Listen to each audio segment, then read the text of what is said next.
បាទជម្រាបសួរពុកម៉ែបងប្អូននៅក្នុងបណ្ដាញ Facebook បាទថ្ងៃនេះខ្ញុំម្ចាស់ Facebook គួរតង់បាទសូម live បើកវគ្គបាទព្រោះកន្លងមកបើកវគ្គនៅចុងខែ12ឆ្នាំនេះបើកវគ្គក្នុងខែ1ហ្នឹងថ្ងៃទី5ខែមករា2026បាទសូមបង្ហាញក្បាលទឹកបាទខាងខ្ញុំលក់តែរដូវប្រាំងឯងក្បាលទឹកឃ្មុំចង្អេនេះបាទសូមបញ្ជាក់អានេះរសជាតិជូរបាទនេះរសជាតិជូរក្បាលទឹកវាខុសគ្នាចំណែកនេះរសជាតិផ្អែមបាទនេះរសជាតិផ្អែមដែរពីរនេះរសជាតិផ្អែមអានេះបាទទឹករសជាតិជូរ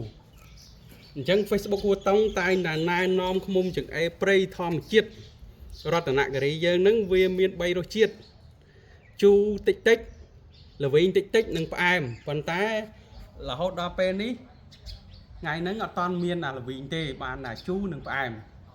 អញ្ចឹងបងប្អូនដែលធ្លាប់គ្រប់គ្រង Facebook ហួរតង់បាទកុំភ្លេចបាទ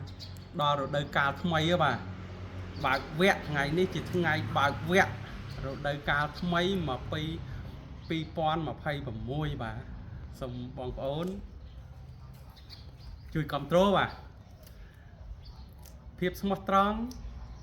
បាទធម្មជាតិពិតមាននៅទីនេះខាងខ្ញុំមានលក់ត្បូងធម្មជាតិផងដែរបាទ